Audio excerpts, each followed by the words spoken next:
Good evening, everyone, and welcome back to our weekly virtual chai chat. My name is Gulshan, and I work for the American Center Tashkent. And today I'm very excited because we have an interesting speaker. Um, it's David Ramirez, Sergeant David Ramirez, and he is a Marine security guard at the U.S. Embassy in Tashkent.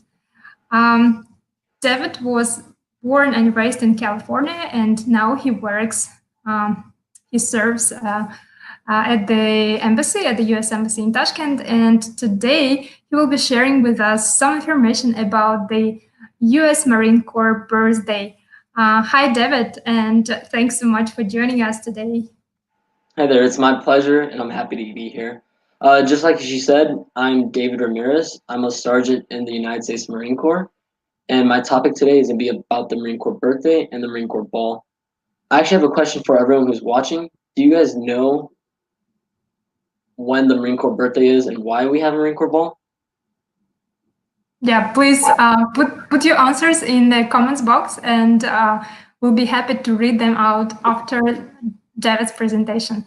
And also, I would like to remind everyone that we want to make it as interactive as possible. So if you have questions, please feel free to put them in the comments right below this video, both on Facebook and on YouTube, and we'll be able to see your questions, and we'll do our best to answer your questions at the end.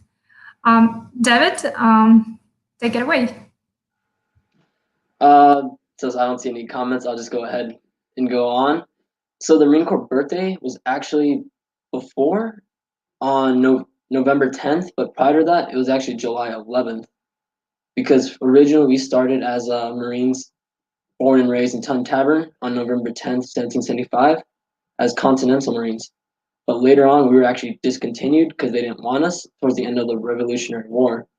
But then a few years later after that, they brought us back as the actual United States Marine Corps. And that day, matter of fact, I do have a presentation. Can you guys see it all right?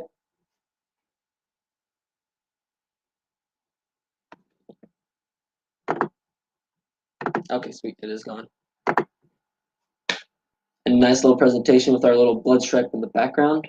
But like I said, we started in Tun Tavern in Pennsylvania, uh, November 10th, 1775.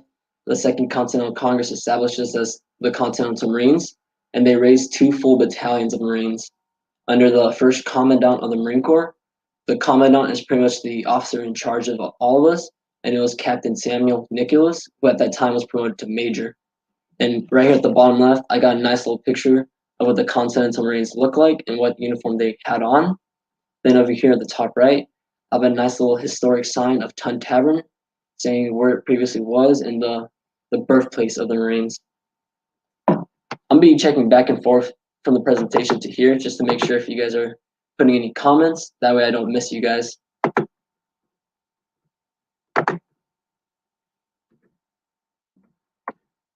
Like I said earlier, us as the Continental Marines and the Continental Navy as well were gotten rid of shortly after the Revolutionary War in 1783.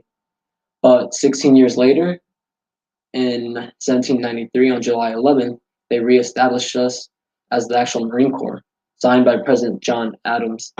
So before 1921, when they made it a law that the Marine Corps birthday will be celebrated on November 10th, it was celebrated on July 11th the entire time.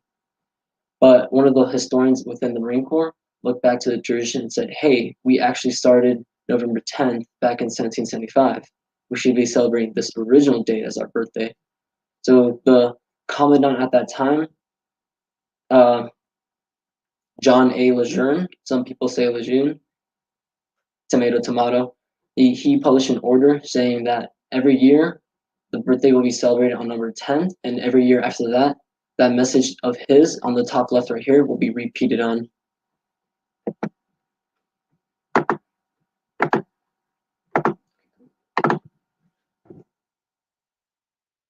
And then here are some of the points of his birthday message to us. A lot of times, Marines read it off as an old paper scroll, like you see in the top right corner. That is actually the previous Sergeant Major of the Marine Corps, Sergeant Major Green. And at the bottom left, it's actually John A. Lejeune, back when he was still alive. And I'll just read off some of the birthday messages of his that he left us that we read every time during our Marine Corps birthday and during the ball itself. So on November 10th, 1775, a Corps of Marines was created by a resolution of Continental Congress. Since that date, many thousand men have borne the name Marine. In memory of them, it is fitting that we, who are Marines, should commemorate the birthday of our Corps by calling to mind the glories of its long and illustrious history. The record of our Corps is one which will bear comparison with that of the most famous military organizations in the world's history. During 90 of the 146 years of its existence, the Marine Corps has been in action against the nation's foes. From the Battle of Trenton to the Argonne, Marines have won foremost honors in war, and in the long eras of tranquility at home, generation after generation of Marines have grown gray in war in both hemispheres and in every corner of its seven seas, that our country and its citizens might enjoy peace and security. Let me check the chat just to make sure no one's messaging.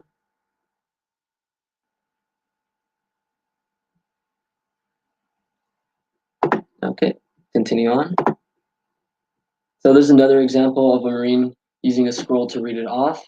A lot of times we do that just because the history of it and how old the message itself is.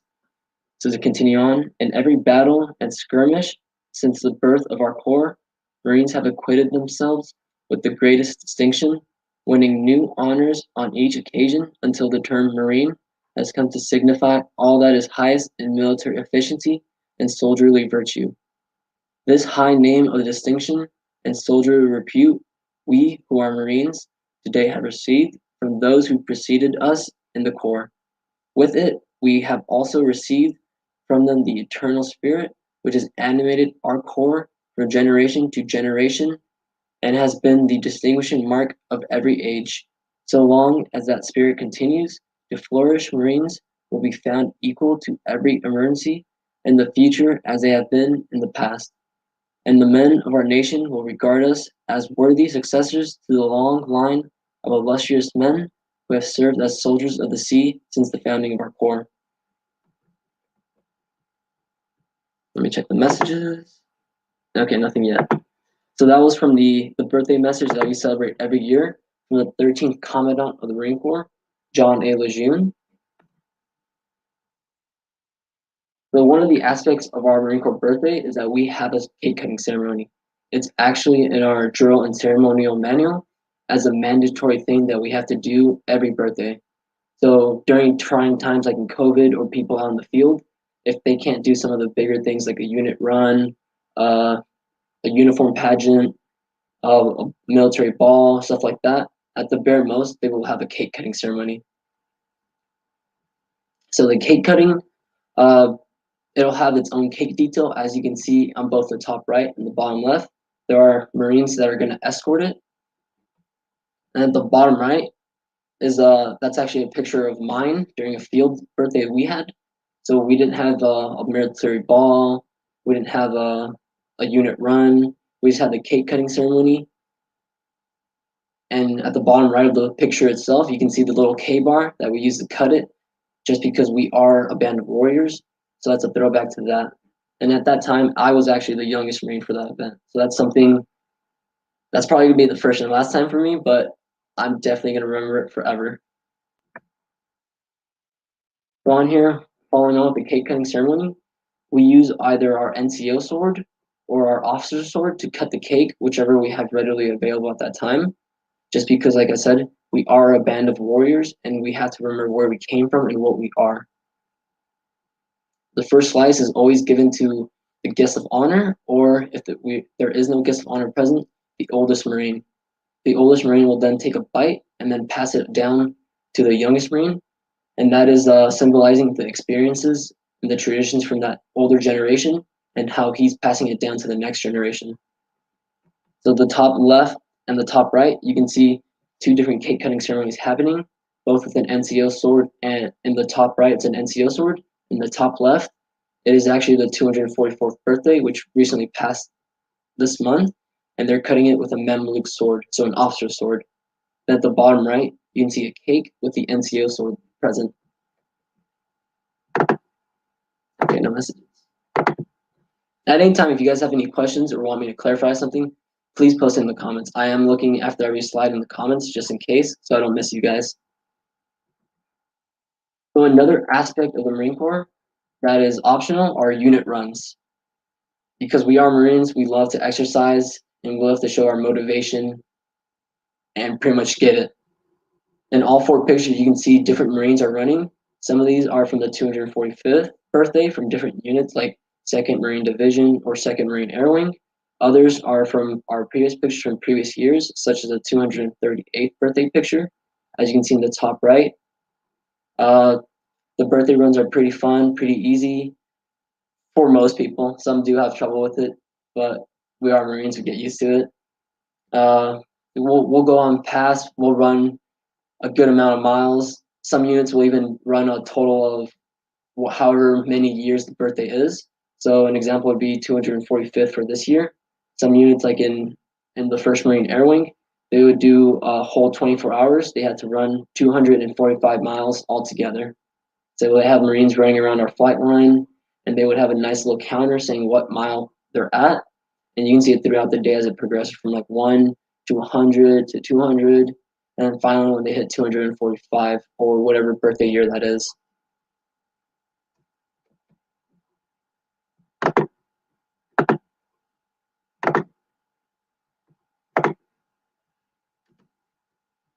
So here are actual pictures of the Marine Corps ball itself. This is one of the aspects that are not necessary, but everyone loved them. And from talking with Gulshan the other month, a lot of people didn't know why we had the ball or even that we had the ball in the first place. And that was the main goal of today's chai chat. But because the ball itself is just one of the optional aspects, I have to talk about the Marine Corps birthday itself because that is the main throwaway for it. And these are just additions that we have. Sadly, this year for the American Embassy in Tashkent, we're not able to because COVID. But hopefully next year when COVID starts calming down, we'll be able to do it. And then in the top right corner, you'll see there's a ceremonial sword to walk in the guest of honor and the oldest Marine. The oldest Marine on the left, the guest of honor on his right in red. The bottom left, it's the actual ceremony going down. You'll see the color guard in the back with the country's colors as well as the organizational colors. So our Marine Corps flag and the American flag with the 2 rifles on the sides. It's pretty much the opening color guard. Well, they'll place the colors for us. Then they'll start the entire ceremony. At the podium, you'll see the narrator. He might be introducing the guest of honor. We'll start going through the entire narration about it, why we hold the Marine Corps birthday, 13 Commandant's birthday message, and we'll even do the current Commandant's birthday message as well. Then a lot of units, they'll have fun together, take pictures, and memorize it, such as you can see at the bottom right. That's one of the units I was part of, communications platoon back in Japan, where every year we'd have like a group photo to celebrate our birthday and us as Marines, as the band of warriors we are.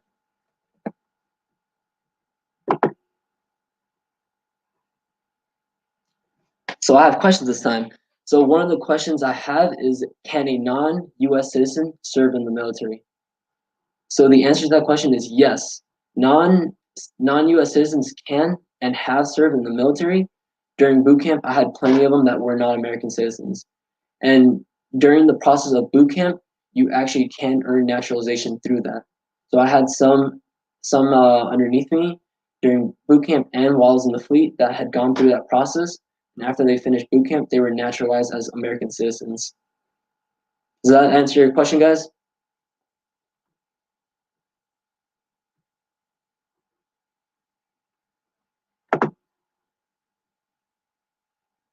Okay. All right, I'm gonna continue.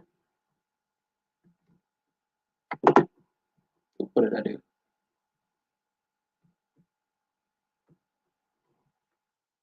All right, so another thing that was actually pretty new to me that I didn't know about or haven't had the experience to see it yet is a lot of units will actually hold a beauty pageant where they'll wear previous uniforms from our history, and it's a lot of it is actually really historically accurate, and it's nice to see like, hey, these were previous uniforms that we wore before. This is where we're coming from, and it's really nice to see how some of the units do that. Like in the top right, you can see some of the Continental uniforms, some of the pilot uniforms, some of the nurse and Navy uniforms, as well as some of the combat uniforms. And I think that's a pretty cool aspect that I haven't seen personally myself, but some of my other fellow Marines have definitely seen, and they'd love to see it. In the bottom right, you can see some more World War II military uniforms, as well as the color guard in the background. And on the left-hand side, you can see another uniform. And these are all amazing to see just because it shows us what grand history that we have. And the Marine Corps is such a history buff. We love seeing what our past was and just living it out. So these beauty pageants are amazing. And there's actually another combat uniform in the back right. He's running to the line. I'm not sure if a lot of you guys can see him. But it's things like that that are just awesome. And that was one of the things that previously I did not know that was part of the Marine Corps birthday. So that's pretty cool that learning about it myself. And that's pretty much all my presentation is, because the Marine Corps birthday is actually a pretty short thing. And generally a lot of people know about it. Like in America, that's like the biggest, that's probably the biggest holidays for Marines, because we celebrate it like crazy. It's almost like a religious cult with how bad we celebrate it. And it brings us together because it just brings us a camaraderie and a bunch of stuff as Marines, and it just makes us a tight, bigger family. Do you guys have any questions or want me to go over anything else? Thank you so much, David. Oh, okay. I think you see the question, right? Shuhrat Sadolov is asking, Yeah. what benefits are given to those who, if not a U.S. citizen, serve in the army? So all the benefits are generally the same, whether if it's in the Army, Air Force, Navy, Coast Guard, or Marines. For any non-U.S. citizen, well, you become a U.S. citizen, so that's one of the big main takeaways. But you also get all the bonuses that we as U.S. citizens would get. So you get your tuition assistance that helps you with education.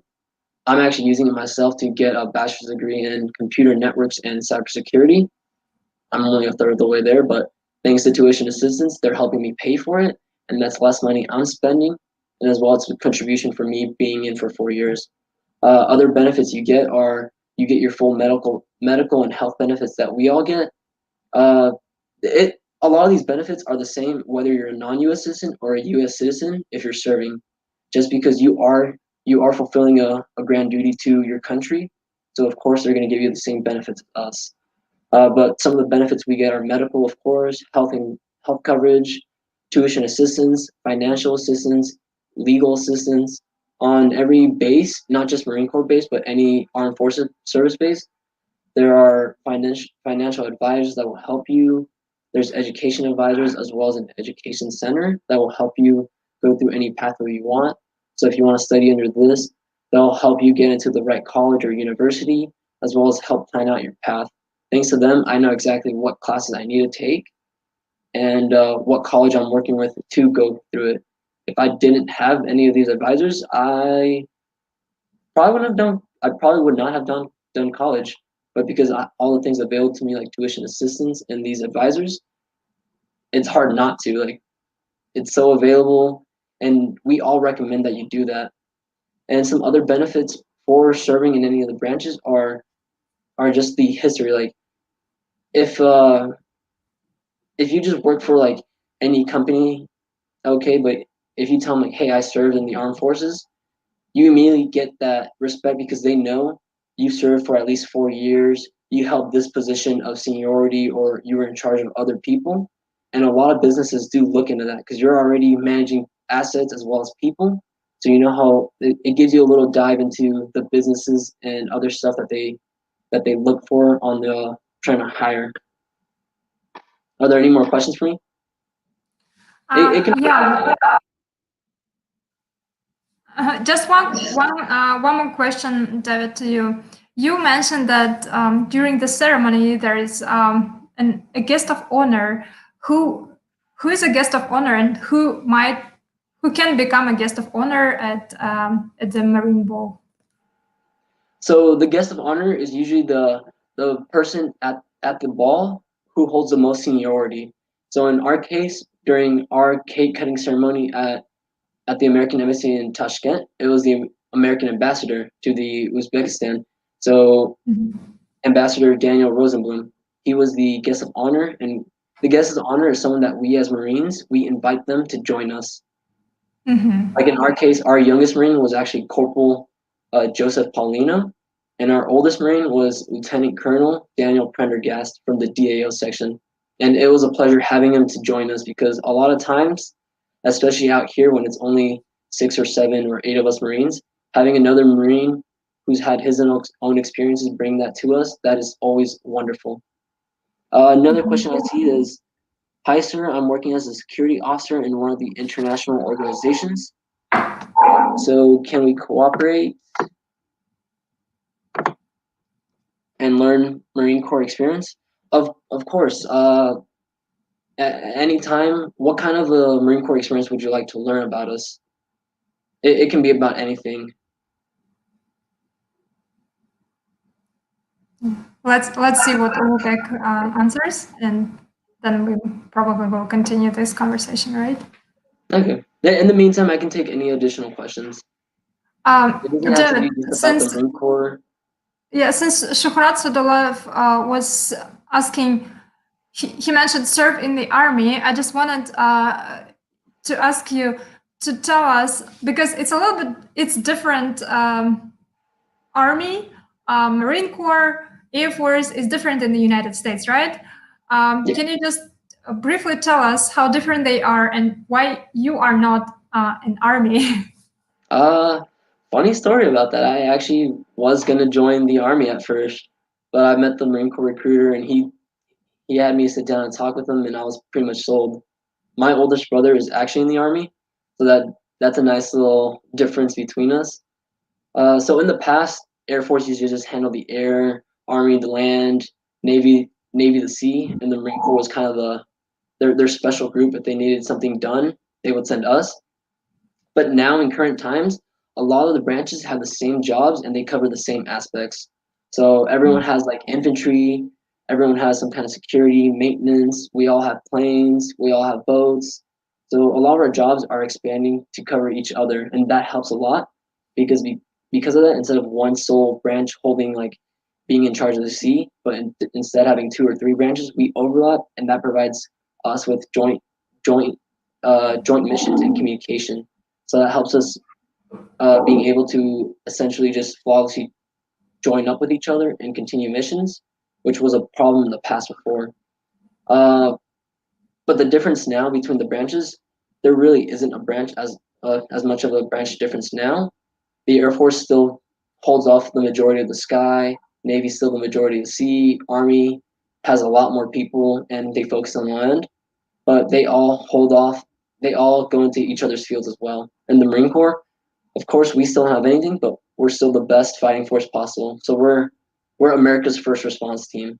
So if usually when anything happens, we'll be there within 72 hours, and that's one of our doctrines of our maritime doctrines, where we can respond within 72 hours to generally majority of places. I hope that answers your question. Thank you. It takes a lot of work to arrange this event. Who is usually responsible for the logistics part? So in the Marine Corps itself, the Marines themselves would handle logistics with it. So coordinating catering events, getting the cake. We'll run through countless dry simulations of how the Marine Corps, the cake cutting ceremony will happen, the narrations, as well as the reading of the 13th Commandant and the current Commandant's birthday messages. But with the MSG detachments at American embassies, it is actually a joint thing between the embassy itself, the embassy personnel, as well as the MSG detachment. Just because the MSG detachment, with their so few personnel, they can't go through this, and with a lot of the time they are there for 1 to 2 years, so they're constantly swapping out. So the assistance of the American embassies in their respective locations helps greatly try to make those connections, help the contracts as well as such and things like that. So in the Marine Corps, it's just the Marines, but in the Department of State and the American embassies, it's a joint effort. Okay, so in addition to the previous question about the security officer, in the field of security of an organization, Uh, what kind of as a bodyguard or as a security guard, stuff like that? Is that what you're asking about? And Ulbeck, are you talking about some official training, or do you want like just a presentation about it? That I think this is a broader question that Yeah, I and I'm definitely open to cover. doing more classes in the future. If you guys have a specific subject you want me to go into, I've got no issues going through about it. Mhm. All right. David, you before we went live, you told me that I asked you about your hobbies, and you said that you like exercising, you like going out and exploring places, and you also like to draw. I just wanted to share with everyone. um, can you tell us about your passion to drawing? Yeah, actually, I was showing Shauna a picture earlier. So I drew this because of our birthday, and it's a nice little blood stripe on the right here, and then it just says United States Marine Corps 245th because that was the recent birthday that we had. And I do like to draw. That's one of many hobbies. So every now and then you'll see me just drawing with a pen, maybe some colored pencils, whatever I have available. And I'll draw like about anything. But since the birthday did pass, that was one of the recent things that I had in my mind and I was working on, and it came out pretty nicely. So It's wonderfully. thank Yeah. you. So office training, if it's possible. Can you clarify your question, like as a being a security guard in an office like setting, or stuff like that? In the meantime, I go to the next question. You mentioned that in the US, everyone is familiar with the birthday. Can any citizen attend the event and be a guest? That's a So, great question. so it is not limited to just citizens. Non-US citizens can attend as well, and it depends on who the unit hosting the ball itself. So some units will have an open ball where they'll sell tickets to the general public as well, or some will keep it just to Marines themselves. A lot of units will hold it open to the public, and anyone can join in. And it's even better that way too because it helps us share our traditions and our history with everyone else. Uh, and there are still some that aren't familiar with the birthday in the U.S., but us as Marines, we make it we publicize it way too much on our birthday. Like it is the next big holiday after Thanksgiving and before Christmas for us. But yes, your question, anyone can attend the event. Uh, as a guest, yes, but as the guest of honor, it's whoever the unit nominates or invites as their person. As I said earlier, it could be the highest person, the highest senior person, or sometimes they'll reach out to veterans, such as the previous ones was the World War II veterans that were still alive. They invited them as guests of honor and stuff like that. To the security training in the office scenario officially, uh, I can definitely hold another class later on about some security aspects and stuff like that. What I can say now is just look at people's signs, try to learn some psychology, learn some body language of people, just because that will give you it will give you a hint of what they're trying to do. Some in the eyes, you can see the hands; they're a big thing. Just keep your eyes on it, and that'll help you a lot. Are there any other questions? David, you mentioned the birthday run. So the ball, the birthday run, and some other activities that you guys do for the Marine Corps birthday. So during this run, is it only for Marines who run, or anyone, like people from the neighborhood can join the run and run along with you? So generally, it is just the Marines because most of these do happen on base. But I've seen some where they offer to other people to join them on the runs. But for the most part, it's usually Marines because we'll have our nice formation, we'll do our cadence, chant some stuff up, keep each other motivated during the run itself, and it's usually led by the unit's command. So my past experience with the Marine Corps birthdays, we've had plenty of runs with the First Marine Air Wing in Japan, where all the units every unit on that base and some off bases would go to that base, get on the fly line, and we would run our 5, 6, 7 miles. Then afterwards, when we're all tired, we'll do a little stretching, and then our unit commanders would start talking with us, talk about the long history of the Marine Corps and what the birthday means to us as well as them. And it's a nice thing. I mean, the running itself, it sucks, but we're used to it. Yeah. Are there any other activities that you have ever participated where like other Marines would join and like it's a big event, something like a run? Anything that is organized, like like a big event where everyone could participate. Uh, they will sometimes do parades, where they'll march down the street, show off their nice uniforms, and everyone's able to attend as well. Some other things is they'll have some field meets where there's some sports events lined up, and Marines are allowed to compete against each other. Sometimes they open up to fellow branches that are available as well to get some sibling rivalries going. It's fun. They'll have tug of war, pull ups, some combat drills, stuff like that, where you got to drag your buddy to from A location to a B location, stuff like that. And it's pretty fun to attend as well as watch. I'd rather watch just because it's fun.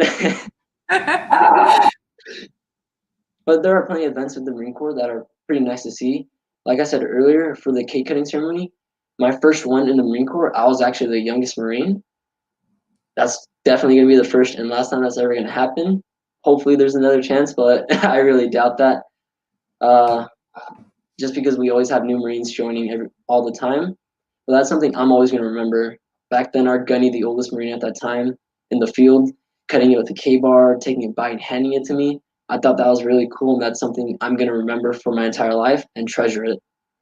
Uh, Something I really want to attend to is one of those uniform pageants. I would love to see those and see those uniforms. Given the chance, I would actually love to wear one of them, just to see how it feels, and just to see like, hey, this used to be like the predecessor to our dress blues, and it'd be nice. So another question is, do the Marines observe other holidays that are not common for the public? So any federal holiday we will celebrate or we will observe. Usually it will mean those Marines that don't have those critical jobs where they have to be manned 24/7. The Marines who don't have that will get days off, stuff like that, usually in the form of a 96 or 72. Those numbers simply refer to the hours we have off. So 72 would be 3 days, 96 would be 4 days. And any federal holiday we will observe and occasionally celebrate. There are also some other holidays in other countries that we will celebrate with the people themselves as well, just because it helps build our friendly relations and it gives us insight to everyone here as well, and it helps us bond with you guys. So like one of the recent holidays that the embassy had was local employee appreciation day, which we got our local employees flowers, chocolate, stuff like that, and it shows our appreciation to them. So that's one of the not common ones for the public that we celebrate, and there are plenty others as that as well. That's great. All right. So, other questions? Is there any, David? Is there any particular time during your service that you remember? Maybe something unexpected or interesting that happened to you. In addition to cake cutting, maybe something that you would like to share with us. Okay. Let's see, the most memorable. I would probably say my field op in Australia. That was probably the most memorable for me personally, just because it was an experimental op that we were doing a joint operation with the Australian Armed Services, and for me, it was the most impactful in my career because I was pretty much the only comm element for one of the ops myself because I was the subject matter expert, and my command listened to all my recommendations. and all the stuff we did. And because it was an experimental op, things did go wrong. But as Marines, we adapted and overcame. And some of the stuff I made, I did on the fly, help that operation succeed. And I think that was one of I'm definitely remember that, and that really it was the high point so far of hey, I know my job. I was able to fulfill it to a T and even went above and beyond. And it just proved like, hey, I know my stuff. I was a subject matter expert. I'm doing the job I'm supposed to do, and I'm following it to the T and even going above and beyond. And I loved it. And as well as helping the Australian counterparts, it was fun working with them. And one of the best parts about it that I remember is our one of our units actually got chased out of their camp area by a fire because at that time Australia was going through wildfires as always. So their fire watch at night was telling them, "Hey man, pack up your stuff. We gotta move immediately." And you can see like a little fire over the horizon, and they pretty much had to march an extra 7 kilometers, so roughly 7 miles, give or take a few, just because the translation from miles to kilometers. And I think it's pretty funny to talk about. Like we were joking about it, like, "Hey man, you got chased out of your camp by a wildfire." And as Marines, our humor is a little bit twisted, so we're having fun talking about it. And any time for another hike is greatly appreciated. Like they had a hike with all their stuff. It was fun. Uh, but it was amazing getting to work with the Australians, and I'm looking forward to any chance I have that again, and working with any other countries as well, because it is always amazing to have the opportunity. Uh, That's great. Another question is my hoodie is amazing, and wondering if I can get one. So yeah, this is actually the Marine Security Guard Attachment's hoodie. I love it. I actually have like 3 different ones because I'm a hoodie person. And yes, you can get it at any time if you stop by the American Embassy here. You just got to talk to Post One, let them know, hey, I was interested in buying one of the hoodies. We have it in different colors. We have this hoodie in red, black, and blue. I have red and black, well, and blue because I'm wearing it, obviously. But we're not limited to just sweaters. We have detachment coins like this one. I'm not sure if you guys can get a good look at it. We have these nice little detachment coins that we also sell, as well as shirts, collared shirts, shirts that don't have collars, long sleeves. We're looking to restock. We have other stuff like mugs, only in Tashkent. So these are the only ones that are available at the Marine Security Detachment in Tashkent, Uzbekistan. Every other country that has an American embassy has a Marine Security Guard detachment with it, and each of those sell their own stuff. So they might have their own hoodies, but it'll be in whatever country they're in, such as Detachment Moscow might be selling stuff like that. Every detachment has at least they have the challenge coins that I showed previously. I've seen plenty of them. I've seen Detachment Moscow's, which looks pretty nice. I've seen Kiev, other stuff like that.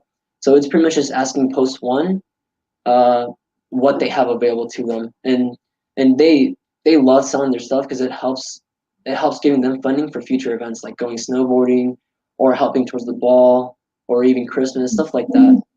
Um, how you can get it there in DC? Uh, so there are embassies in DC as well. You might be able to get some there. But if you're trying to get specific ones like from the American Embassy in Tashkent or other countries, you can reach out to them, try to see if they'll be able to send you one that way. I'm pretty sure there's plenty of people that will offer to help you out and send some to you. And it's just amazing, like sharing our stuff, because then everyone's repping Detachment Tashkent, and we know because it's not just us as the Marines or our family. The whole embassy community is part of our family too. So it's nice seeing them like, hey, they're with us too. But yeah, if you're in DC trying to get some, I would say reach out to other people that are working at these embassies. They will probably have no issue sending them to you. And there's a question from Dania Kastanova. She's asking that you probably has tried Uzbek cuisine. Is there similarity with the food in other countries you've been to? Is it similar to the food in other countries? So one of my hobbies is food because I just love food. So I do go out to different places to try food. I haven't done as much as I should have here in Uzbek, just because the COVID has been hampering down on my travel. But I have tried Uzbek cuisine. I love it. I love it. Similarity with other food, mm, I would say yes. I would say with some of the rice dishes, with it's similar to the Philippines as and some of the beef dishes as well. It's more similar to some of the Korean dishes I've had previously. Uh, but I'm always open to try food all around, and it's nice because I've had food from Japan, from Taiwan, Philippines, South Korea, Australia, where else? Uzbek now, and while I'm here, hopefully I can try some of the surrounding neighboring countries as well. Hopefully, if COVID starts disappearing and becoming less restrictive, I'll definitely get that chance. But if not, I'll figure out a way. Just because I love traveling. I'm not sure. Correct me if I pronounce it wrong. Davron Akramov. Hello to you too. Do I practice sports here? So one of my hobbies is actually soccer. Uh, because I came here pretty early, I don't have the rest of my shipments, so my cleats, my shin guards, and all that. So I haven't been really playing soccer, and the snow kind of threw a monkey wrench in that too, because I'm not used to snow environments. All the places I've been to have been humid, hot, and either wet and rainy or just pure dry. So this is something I'm getting accustomed to. But I play soccer. I love playing soccer. I would play football too occasionally. Maybe in the near future, once I start getting used to the cold out here and getting some more gear, I would love to play soccer with everyone out here, with the local community and anyone else on here. Maybe even try out for an Uzbek team. I think it'd be pretty cool. They're just like, yeah, we have an American here. He's our ringer, even though I probably suck. But uh, but yeah, I would love to join sports out here. Well, once I get used to it and get the equipment I need. Yeah. So What languages do I speak? So I'm trying to learn a little bit Russian and Uzbek. It, it's a slow process just because it is a foreign language to me. Uh, but yeah, I'm trying to. I only know little bits of small conversational words like spasiba, das vidanya. I'm slowly learning. I'm trying to. great. Hopefully I can become fluent where I can easily speak and maybe even hold a chai chat in Russian or Uzbek. That'd be pretty cool for the future. Uh, for my time in Korea, I know little bits of Korean, but in Korea, English was one of the primary languages out there, so it wasn't really an important matter to us to learn. It still helps learning little bits and pieces because it goes a long way with the locals if you're making an effort and you try to learn their languages, because then you become more friendly to them and it just helps you just branch out and become more friends. I do know a little bit Nihongo, so Japanese. It, I know how to get around a town in case I get lost, which I've gotten lost a few times. And that was the first time was actually the reason why I decided to learn more Japanese. That way I don't get lost again. Now I still get somewhat lost, but I can at least navigate or ask where the train station is or where the public roads and highways are, so I can at least survive now. Yeah. uh, and then let's see, Philippines. That was a little bit too hard for me to learn. Maybe later on in the future, I would love to give it another shot and try to become fluent in it. But I'm very fluent in Spanish, but that's because I am Mexican. Uh, maybe as not as much anymore because I have in these foreign countries. There's not a lot of Mexican or Hispanic speakers, so it is something that if you don't practice it a lot or often, it does deteriorate. But lucky to me here, there are some Hispanics that I can talk with now, so maybe I'll get a little bit better in my Spanish again instead of speaking like some Spanglish mix of English and Spanish.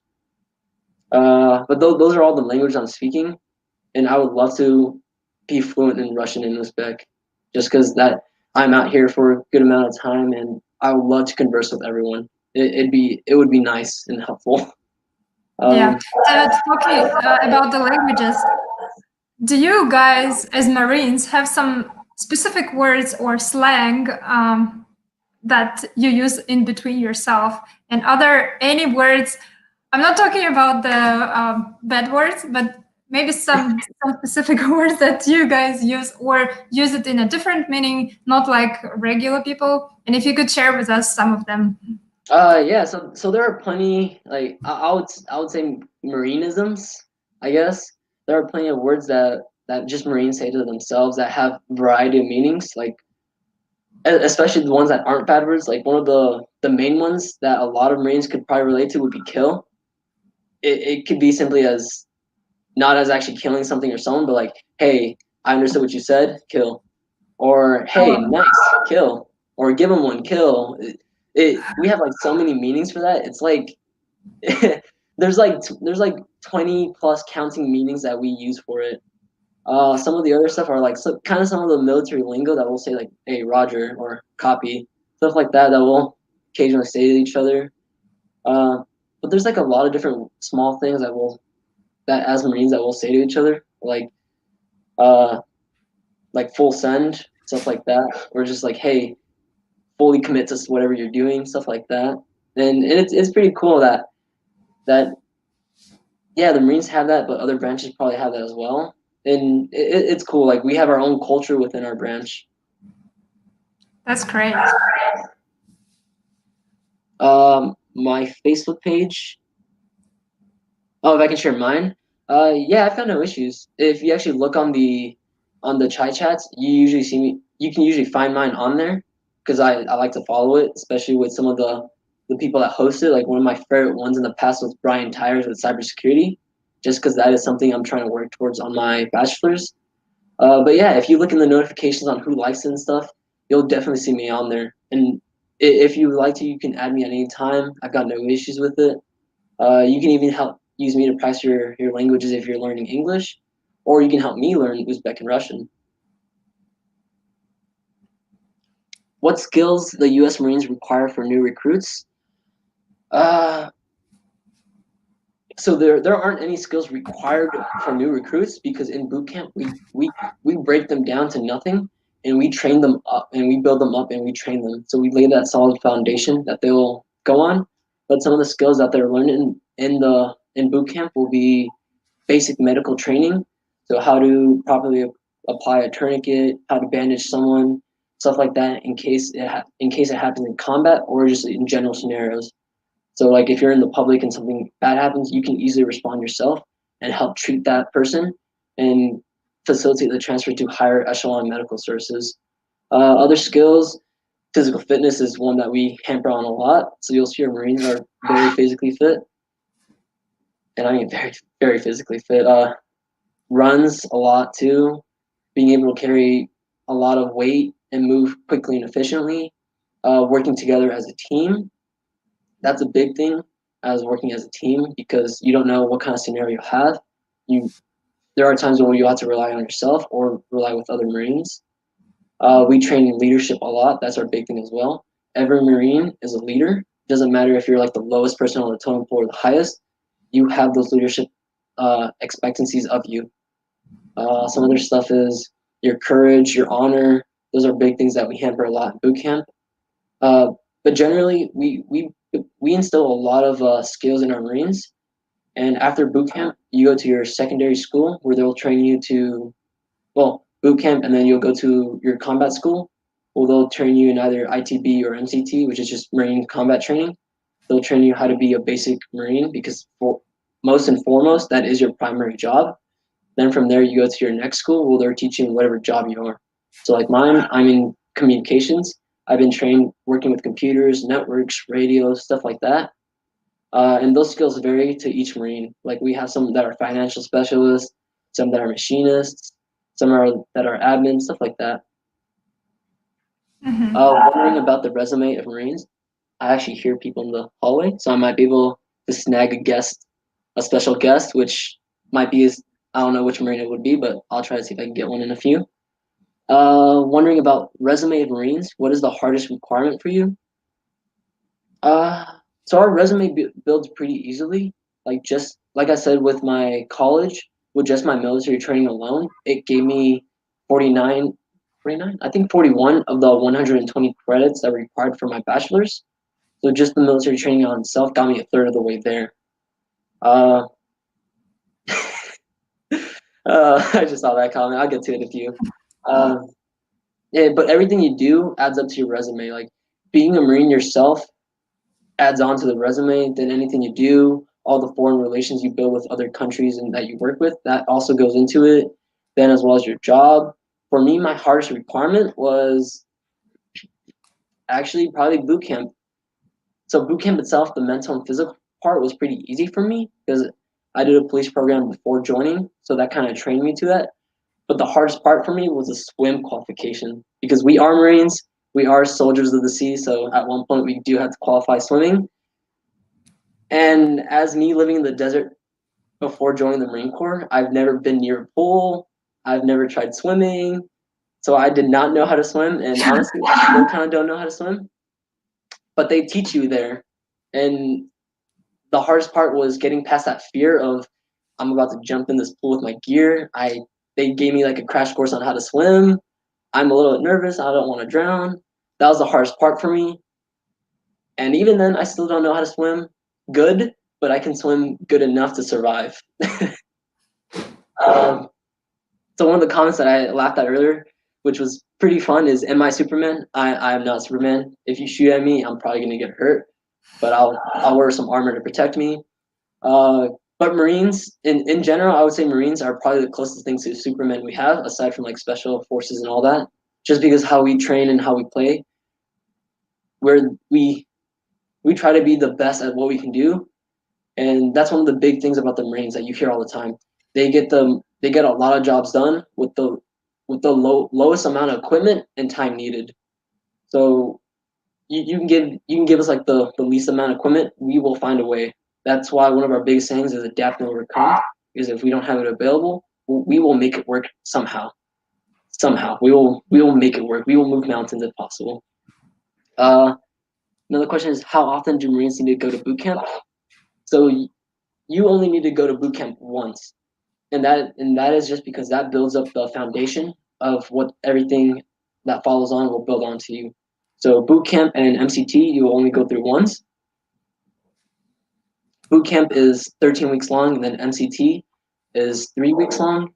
And then if you're going to ITB because you're a combat MOS, that would be 3 months long. But you only go through it once, and all it is just breaking you down, instilling our values like honor, courage, and commitment, the foundation and building blocks that you'll need to succeed in the future. And then any other class or course that you go on through your future, it just builds on and adds on to that. With your job, there's plenty of other courses you can go through to get more information on it. But aside from that, boot camp, MCT, you only go through once. There are opportunities where you can go through a second time as a drill instructor, because if like drill instructors, if you're going to lead them throughout this entire training, you yourself have to go through it again to know exactly how it's going to be. So aside from those specific MOSs that are drill instructor, everyone else has to do it once, but for them, they get the pleasure of going through it multiple times and getting new recruits and showing them how they become from civilians to full-fledged Marines, and that's a pretty cool thing to see. Share any books that you were reading. My kids are watching with me. I thank you for you and your kids watching. I love having families tuning into this because it just shows that we're not here just to talk to other people, but as well as everyone. Books that I like to read. So we have this thing called the Commandant's reading list, where every year they'll update it on what books are recommended for us to read. I usually get my books from there. So like currently I'm reading some amphibious assault books. Like let me pull one up real quick that I'm currently reading.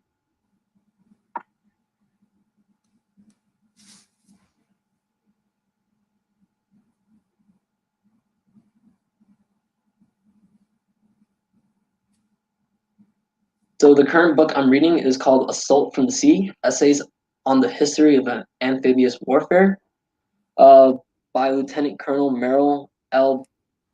Barlett, a retired USMC.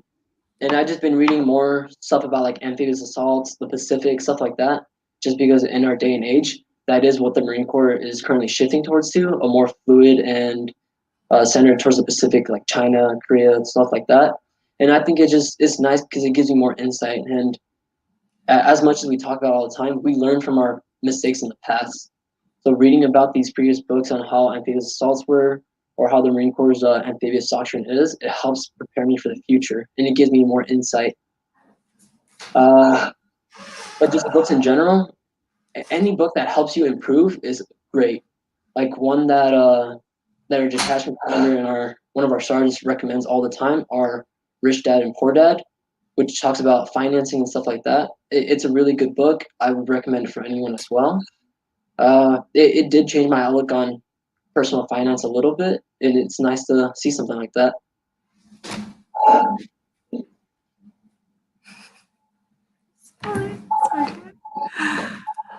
David, you mentioned while you were talking about the training, you said that you also go to combat school. Is it compulsory, or you can choose whether you want to go there or not after your boot camp? So it is mandatory because as Marines, your first job is a basic rifleman. So you'll go to either Marine Combat School if you're a non-combat MOS, or Infantry Training Battalion if you're infantry, and they'll pretty much build the basic skills required of you as a basic rifleman. It is mandatory because that is our first job, and it's pretty fun, like getting to know that aspect. And everyone will go through it. And occasionally with other units, you might have like a workup or a pre-deployment where they'll give you some more refreshers or some additional training on that kind of stuff. And how long is it? How long do you have to spend there? So MCT itself is 3 to 4 weeks long. It's pretty short. It's only a month. ITB is about 3 months plus whatever MOS you go into for infantry. And then pre-workups or pre-deployments, those can take from 3 to 4 months, depending on where you're going, any additional info you need or some training, stuff like that. So it takes a lot of training before you actually become a Marine. Oh, definitely, definitely. I think my entire first year of the Marine Corps was just me going to school, getting taught my job, learning all that, and then finally hitting the fleet, as we like to say, the actual Marine Corps itself. And then from there, learning is a constant thing too. Like no matter where you're at, you're always learning new stuff, picking new tools that you can put in your tool belt. Like even now, I'm still learning about my job, even as a Marine security guard or as my old MOS as a data systems administrator. I'm still learning about both, and it just shows like there is no plateau where you reach this and you're like, hey, I'm done. It's a constant thing. Like I've made it here, but let's keep going and learn some new stuff because the world is always changing. Yeah. Well, David, it was very interesting to talk to you and to hear something about the Marine Corps and about the Marine Corps birthday. And really appreciate your time. And thanks so much for spending this evening with us. Anytime. It was my pleasure. And if you guys ever want to see a different topic from me, please just throw a comment in there. I've got no issues, and I'll be happy to show back up for these chai chats. Hopefully, the goal is to become a regular on here. We'll see if that happens. Yeah, let's hope. Yeah, please put in the comments any topics you would like David to talk about. Yeah, and also, I want to thank everyone who spent this hour with us and asked these wonderful questions and wrote these comments. Please join us next Friday, same time, as we're going to have another speaker. So, David, you have a great evening, and we hope to see you in the chat sometimes soon. Thank you. I'll be looking forward to it. And I'm happy with everyone that was participating in here. I love seeing your guys' questions and your interest in our stuff. And in the future, if I need to go slower because not everyone's first language is English, please let me know.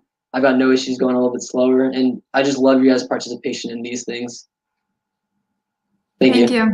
Have a good evening. Bye.